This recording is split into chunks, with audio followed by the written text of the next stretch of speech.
बिस्मिल्लाहिर्रहमानिर्रहीम। Hello everyone students, जैसे कि आप सबको पता है हमने पहले लेक्चर में सेल क्या है और लिविंग सेल किसने डिस्कवर किया है, नॉन लिविंग सेल किसने डिस्कवर किया है, एडियाप्ट सेल किसने दिया है, इस पर हम बात कर चुके हैं। प्रोकैरियोट सेल क्या है उस पर भी हम प्रीवियस लेक्चर में बात कर चुके हैं। यूकैरियोट्स क्या है, इन तमाम चीज़ों पर हम ऑलरेडी बात कर चुके हैं। ठीक है, तो उसके बाद जो है आज का जो हमारा नेक्स्ट लेक्चर है वो हमने सेल स्ट्रक्चर की तरफ जाना है। हमारे पास स्टूडेंट्स जो सेल स्ट्रक्चर है ये बेसिकली 3 पार्ट्स पर मुश्तमिल है। इसका जो पहला पार्ट्स है that is called as a cell boundaries, उसको हम सेल बाउंड्रीज कहते हैं। सेल बाउंड्रीज के अंदर जो है यहाँ पर 3 तरह की बाउंड्रीज हमारे पास इसके अंदर मौजूद है। पहले जो बाउंड्री है उसको हम सेल वॉल कहते हैं, जो दूसरा बाउंड्री है उसको हम सेल मेम्ब्रेन कहते हैं, जो कि बेसिकली आपको एनिमल्स में देखने को मिलेगा। तीसरा हमारे पास ग्लाइकोकैलिक्स है जो कि बैक्टीरिया में हमारे पास मौजूद है। ये सेल बाउंड्री है सेल का। ठीक है, इसी के साथ साथ जो है दूसरा जो हमारे पास सेल है, सेल स्ट्रक्चर में दूसरा जो पोर्शन हम रखते हैं that is called as a cytoplasm. Cytoplasm वाला एरिया है। ठीक है, साइटोप्लाज्म के बाद जो है जो तीसरा हमारे पास पोर्शन है that is called as a nucleus. ये तीसरा हिस्सा हमारे पास है that is called as a nucleus. सबसे पहले हम साइटोप्लाज्म की बात करेंगे। जो साइटोप्लाज्म है ये पर मजीद 2 और टाइप्स पर मुश्तमिल है। एक टाइप जो इसका है उसको बेसिकली स्टूडेंट्स हम हेलोप्लाज्म कहते हैं। ठीक है, जो पहला पार्ट इसका है that is called as a hyaloplasm कहते हैं। और साइटोप्लाज्म का जो दूसरा पार्ट्स है that is called as a जो नेक्स्ट पार्ट साइटोप्लाज्म का है that is called as a trophoplasm कहते हैं। ये साइटोप्लाज्म का दूसरा हिस्सा है, ट्रोपोप्लाज्म हमारे पास है। उसके बाद जो हेलोप्लाज्म है, हेलोप्लाज्म के अंदर बेसिकली यहाँ इसमें हम साइटोसोल्स की बात करते हैं। ठीक, इसमें हेलोप्लाज्म में हम खास करके साइटोसोल की बात करते हैं जिसको हम काइनोप्लाज्म भी कहते हैं। ठीक है, ये इसकी हम यहाँ पर बात करते हैं। इसी के साथ साथ जो ट्रोपोप्लाज्म है इसमें फिर 2 डिवीजन है। ठीक है, एक जो डिवीजन इसमें आपको देखने को मिलेगा that is called as a जो पहला हमारे पास इसमें डिवीजन आपको देखने को मिलेगा that is called as a cell organelles. ठीक है, जो पहला इसमें है that is called as a cell organelle. और जो दूसरा हमारे पास पोर्शन इसका है that is called as a non, ठीक है, नॉन लिविंग सेल इंक्लूजन है। ठीक है, that is called as a non living cell inclusions. ये 2 पार्ट्स हमारे पास है। ठीक है, अब पहला जो पार्ट्स आपको नजर आएंगे that is called as a cell organelles. Cell organelles में हमारे पास खास करके जो है हमारे पास यहाँ पर एंडोप्लाज्म आपके पास जो है यानी सेल ऑर्गेनेलिज में हमारे पास एंडोप्लाज्मिक हो गया। ठीक है, एंडोप्लाज्मिक रेटिकुलम हुआ। एंडोप्लाज्मिक रेटिकुलम के साथ साथ सेल ऑर्गेनेलिज में आपके पास राइबोसोम्स है। राइबोसोम्स के साथ साथ माइटोकॉन्ड्रिया है। ठीक है, माइटोकॉन्ड्रिया है। इसी के साथ साथ प्लास्टिड है जो कि प्लांट सेल में आपको देखने को मिलेगा। और इसी के साथ साथ जो है प्लास्टिड के साथ साथ आपके पास वैक्यूल है। ठीक है, वैक्यूल आपके पास हुआ। वैक्यूल के साथ साथ यहाँ पर सीलिया आपके पास हुआ। आपके पास फ्लैजेला है। ठीक है, आपके पास फ्लैजेला हो गया। फ्लैजेला के साथ साथ यहाँ पर डियर स्टूडेंट्स माइक्रो बॉडीज भी इसी के साथ है। ठीक है, माइक्रो बॉडीज हो गया। अगर आप यहाँ पर जो माइक्रो बॉडी है इसमें फिर हमारे पास इस माइक्रो बॉडी में 3 पोर्शन आपके पास है, ठीक है। जो माइक्रो बॉडीज है ये फिर बेसिकली हमारे पास 3 पोर्शंस पर हमारे पास मुश्तमिल है। यानी जो पहला पोर्शन है उसको हम स्पेरोसोम कहते हैं। जो दूसरा पोर्शन आपके पास है that is called as a peroxisomes, ठीक है। हमारे पास पैरोक्सिसोम हुआ, पैरोक्सिसोम्स के साथ साथ हमारे पास ग्लाइऑक्सिसोम है, ठीक है। That is called as a glyoxysomes हो गया, ठीक है। ग्लाइऑक्सिसोम हुआ। ग्लाइऑक्सिसोम्स के साथ साथ जो है लास्ट में एक और पोर्शन भी इसके अंदर आते हैं जिसको हम ट्रांससोम कहते हैं, ठीक है।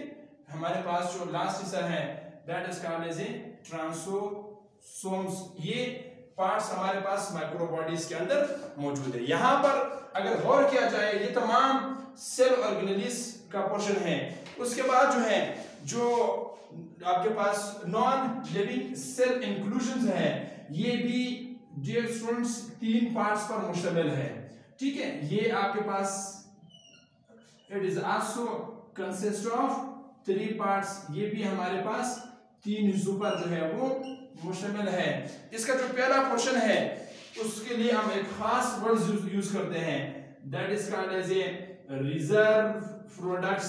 हमारे सेल के अंदर जो रिजर्व प्रोडक्ट्स है, रिजर्व प्रोडक्ट्स जो सेल के अंदर मौजूद है वो कार्बोहाइड्रेट की शक्ल में मौजूद है, ठीक है।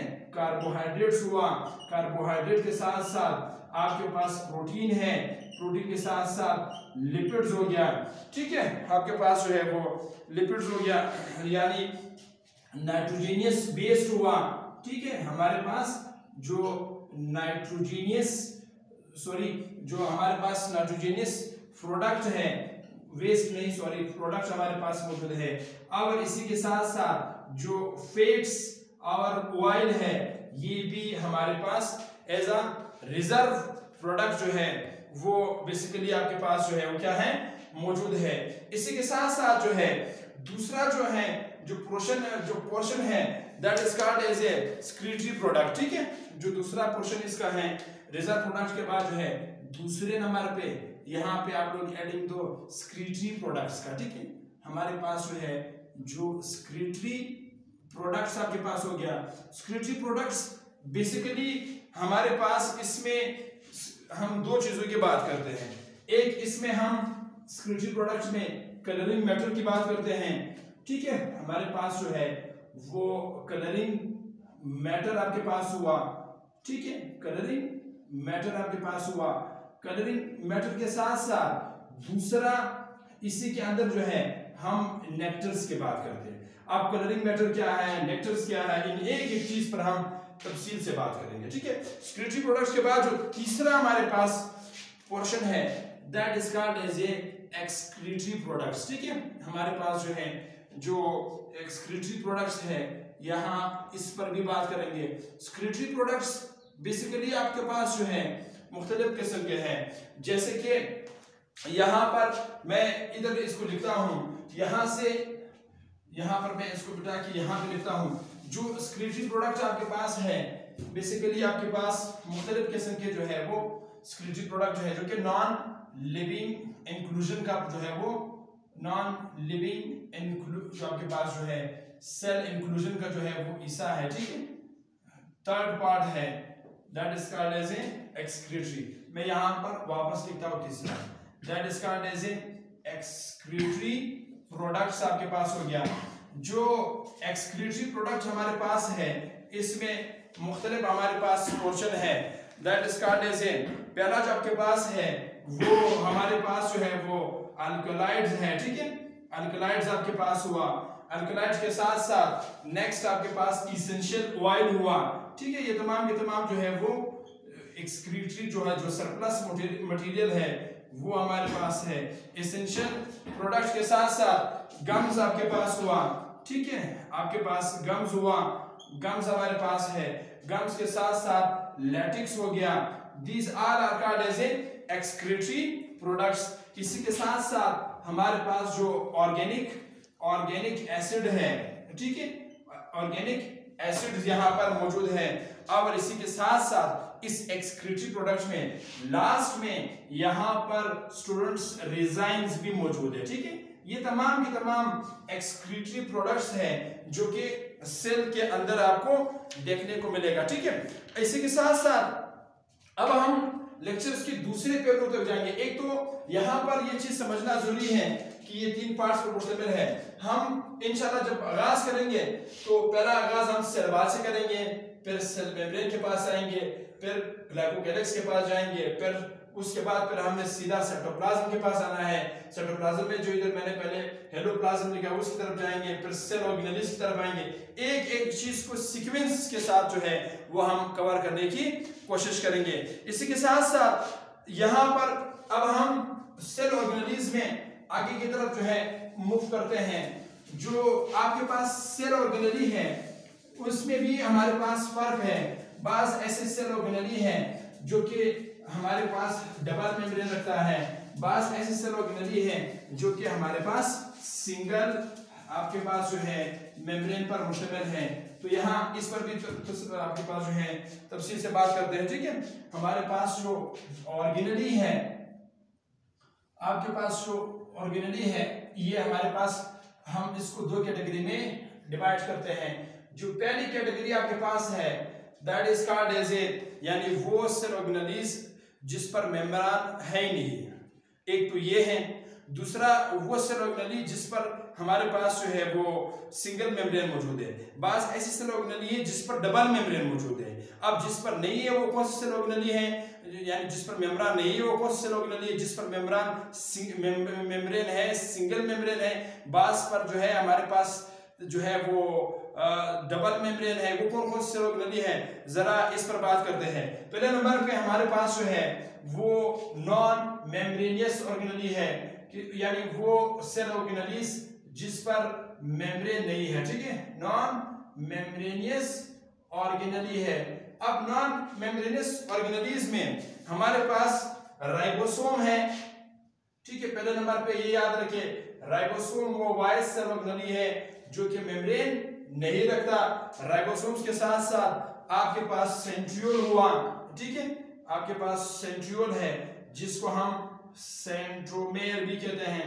यूकेरियोट सेल में मैं आपको सेंट्रोमेर बता चुका हूं। इसी के साथ साथ माइक्रोट्यूब्यूल्स हुआ। ठीक है, माइक्रोट्यूब्यूल्स हुआ। माइक्रोट्यूब्यूल के साथ साथ हमारे पास जो है माइक्रोट्यूब्यूल के साथ साथ माइक्रोफिलामेंट्स हुआ।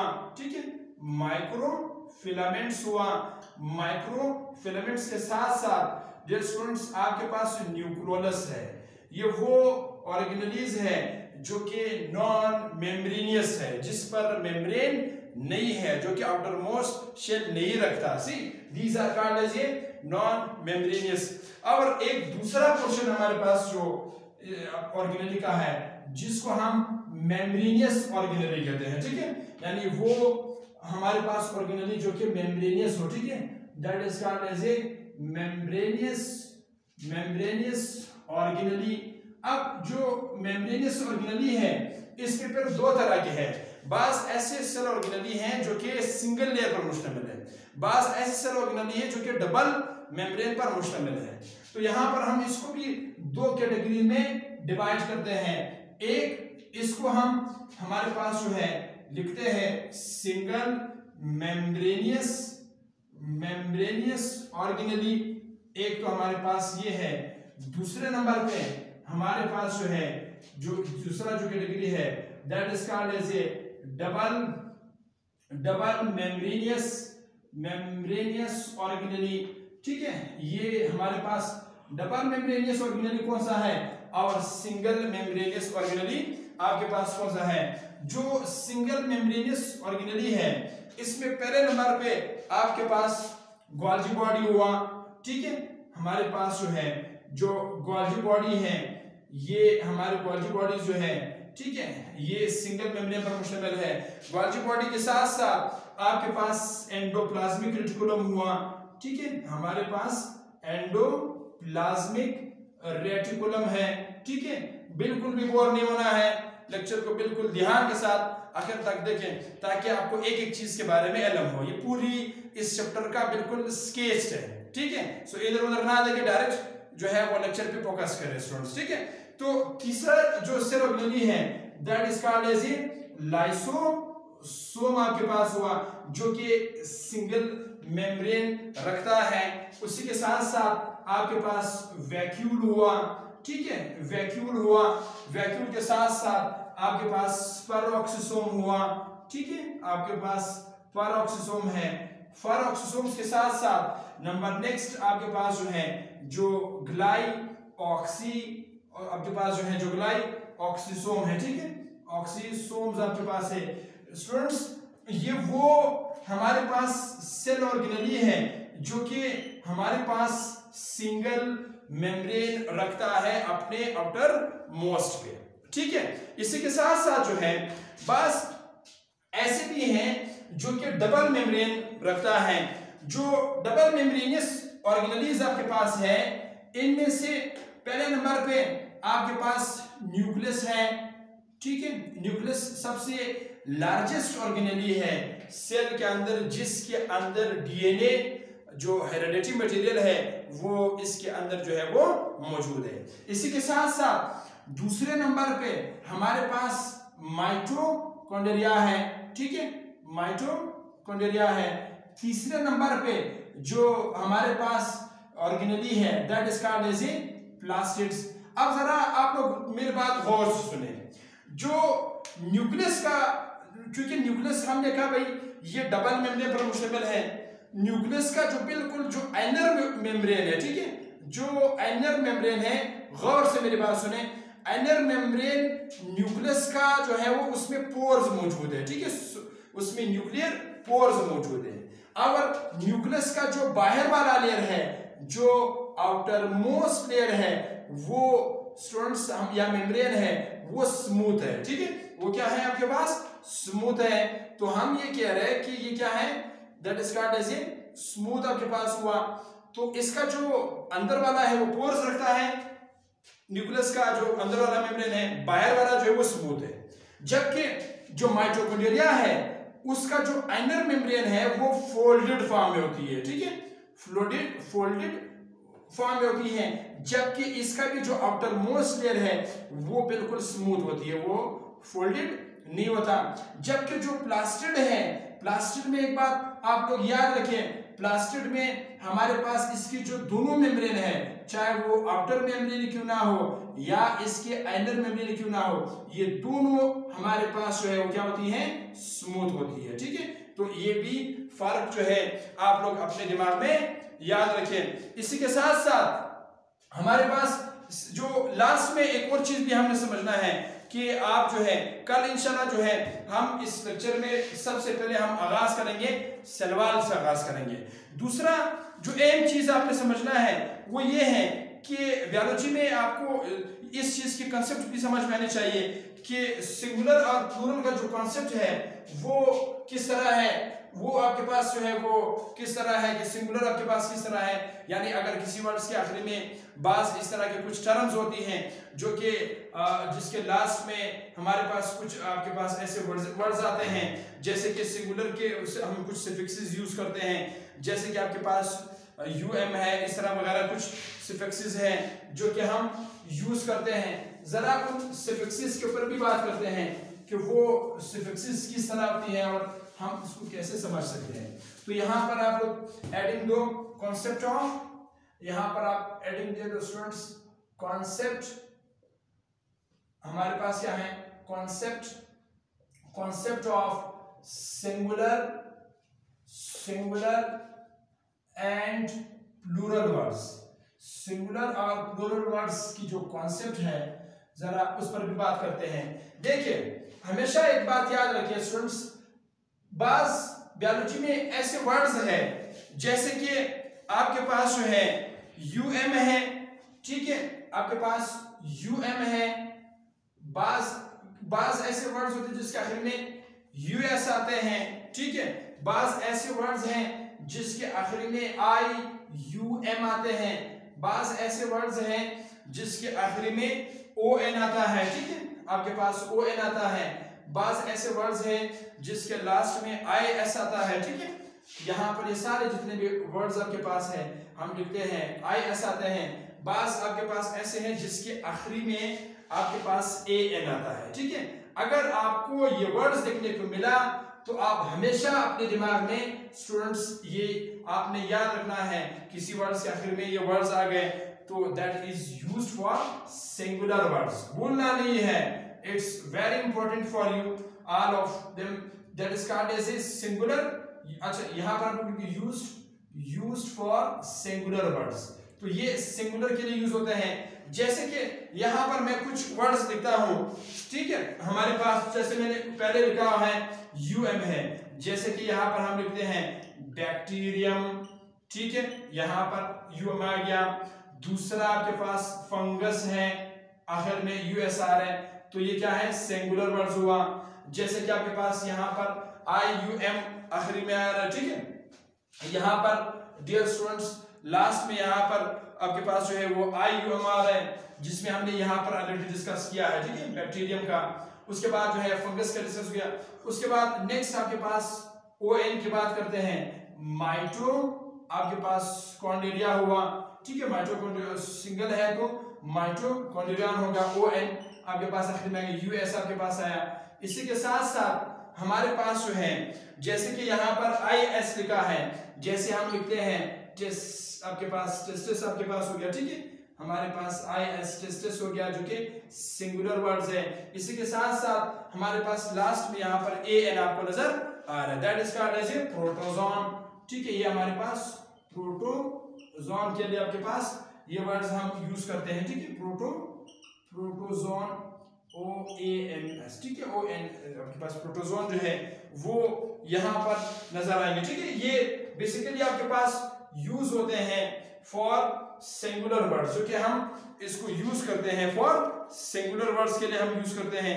इसी के साथ साथ यहाँ पर यानी यहाँ पर अगर आप गौर करेंगे तो यहाँ पर आपके पास जो है that is called as a, हमारे पास ये पहला हमारे पास बैक्टीरियम आपके पास हुआ, ठीक है, हमारे पास बैक्टीरियम हो गया, फिर आपके पास फंगस हुआ, ये आपके सामने है, ठीक है, माइटोकॉन्ड्रिया हो गया, टेस्टिस हो गया, ठीक है, protozoan, these all are used for the singular words, ये हम सिंगुलर वर्ड्स के लिए ही यूज करते हैं, ठीक है। इसी के साथ साथ नेक्स्ट हम बात करेंगे इस जो प्लूरल्स की क्या कॉन्सेप्ट आपके पास है, ठीक है, जरा इस पर भी बात करते हैं।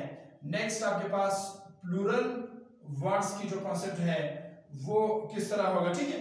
प्लूरल वर्ड्स में हमारे पास बाज ऐसे वर्ड्स है जैसे कि आपके पास जो है अगर किसी लफ्ज के आखिर में AE आ जाए, ठीक है, या इसी के साथ साथ आपके पास I आ जाए, ठीक है, डबल I आ जाए, ठीक है, इसी के साथ साथ किसी वर्ड्स के आखिर में IA आ जाए या किसी वर्ड्स के आखिर में डियर स्टूडेंट्स ES आ जाए, ठीक है, ES आ जाए, या इसी के साथ साथ आपके पास ATA आ जाए, सही है, यहाँ पर नेक्स्ट ATA के साथ साथ या OA आ जाए, ठीक है। इस तरह के अगर आपको वर्ड्स नजर आया तो it is used for plural, ठीक है, ये हमारे पास प्लूरल वर्ड्स के लिए यूज होता है, यूज्ड फॉर प्लूरल वर्ड्स, भूलना नहीं है, इट्स इंपॉर्टेंट, ठीक है, ये हमारे पास प्लूरल वर्ड्स के लिए ही हम यूज करते हैं। जैसे कि यहाँ पर हम इस पर बात करते हैं कि प्लूरल वर्ड्स के लिए हम इसको किस तरह इस्तेमाल करते हैं, ठीक है। आपके पास जो है जैसे कि पहला वर्ड्स हमारे पास जो है वो डियर स्टूडेंट्स जो है वो AE है, तो इसके लिए हमारे पास जो है जैसे LG हो गया, ठीक है, आपके पास LG हो गया।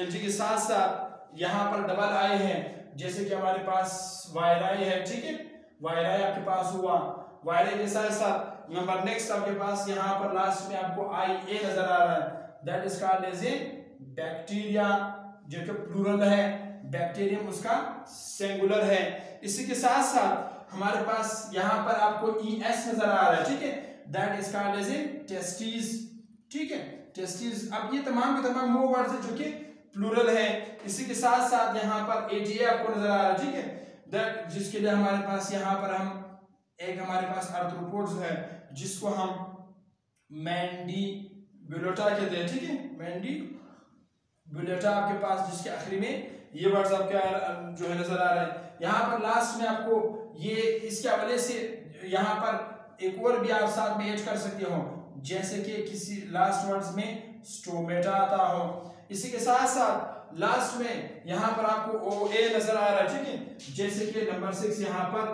प्रोटोजा हो गया, ठीक है। ये कुछ ऐसे सिफिक्सेस हैं जो कि आपने याद रखना है, ठीक है। इसको हम बायोलॉजी में या केमिस्ट्री की जुबान में इसको सुफिक्सेस कहते हैं। आपने इन सुफिक्सेस को बिल्कुल भूलना नहीं है। जब भी आपको किसी वर्ड्स के आखिर में ये तमाम चीजें नजर आएंगे तो आपने जट से ये समझना है कि that is used for singular and Plurals, ठीक है। अपना ख्याल रखिए, बेस्ट ऑफ लक।